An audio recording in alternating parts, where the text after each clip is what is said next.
Time to invent a shift. No, wait. Just give it a second. It'll clear up.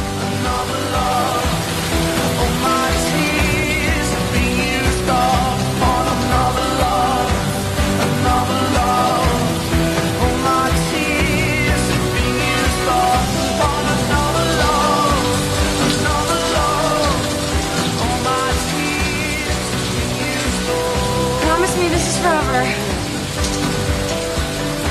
No problem.